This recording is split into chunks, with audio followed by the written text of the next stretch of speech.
Graça e paz, mais um Teologando a Palavra de Cristo, ainda no livro de Mateus, capítulo de número 26. Vamos estar, nesse momento, estudando o pacto da traição, do versículo 14 ao versículo 16 do livro de Mateus, que diz assim: Então, um dos 12, chamado Judas Iscariotes, indo ter com os principais sacerdotes, propôs: que me quereis dar, e eu vô-lo entregarei. E pegaram-lhe 30 moedas de prata, pagaram-lhe 30 moedas de prata. E desse momento em diante buscava ele uma boa ocasião para entregar Jesus. A grande pergunta que muitos tentam responder, e eu não sei se a minha resposta também será satisfatória, porque há muitos que cogitam muitas coisas, mas a gente vai tentar explorar um pouco mais esse mundo aí. Por que Judas Iscariotes traiu Jesus? Por que ele fez isso? Existem muitas explicações, mas uma das explicações mais plausíveis que eu já escutei foi que Judas Iscariotes ele queria que Jesus manifestasse aquilo que o Messias que deveria realmente fazer. Assumir a posição então política dele e agrupar um número de cidadãos israelenses, ou israelitas, ou judeus, naquele momento, e fazer um grande levante e a partir dali começar então a dominar,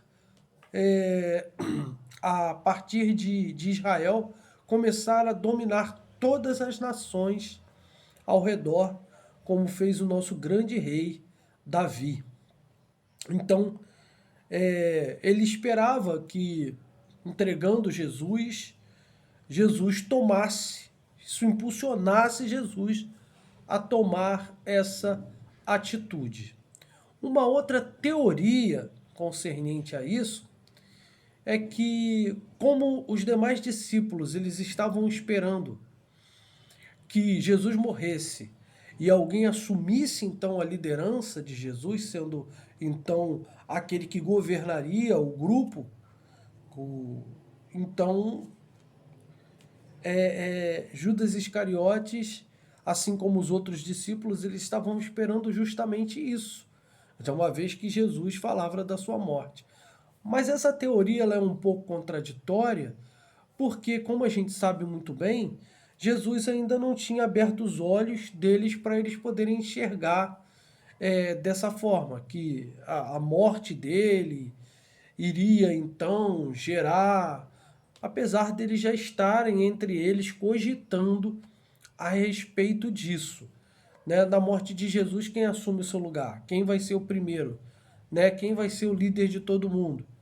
E a gente vê que depois, lá em Atos dos Apóstolos, Pedro lhe toma essa responsabilidade e guia então ali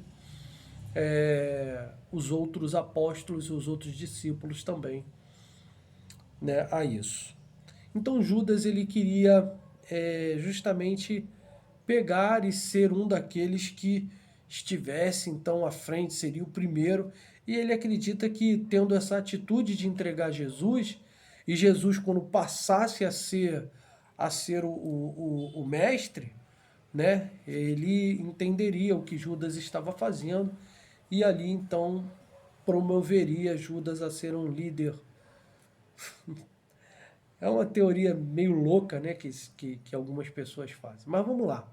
E a terceira teoria, que é bem parecida com essa também, que é um pouco mais entendível, é que como os demais discípulos, Judas também ele esperava então um mestre, Messias que desse início a uma rebelião então política e demonstrasse melhor ainda, demonstrasse não, derrotasse a Roma. Sendo então o tesoureiro, Judas certamente acreditava, como os outros, que receberia uma posição importante no governo de Jesus. Claro, poxa, se eu passo a minha administração financeira para alguém, é porque eu confio naquela pessoa para fazer.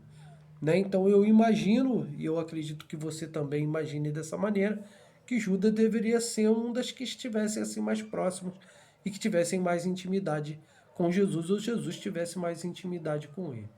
Mas quando Jesus elogiou Maria, que havia derramado então sobre ele um perfume cujo valor correspondia a um salário de um ano de um judeu, Judas ele deve ter percebido que o reino de Jesus não era deste século, não era deste mundo, mas é um reino espiritual. Então a ambição do discípulo de Judas pelo dinheiro e a posição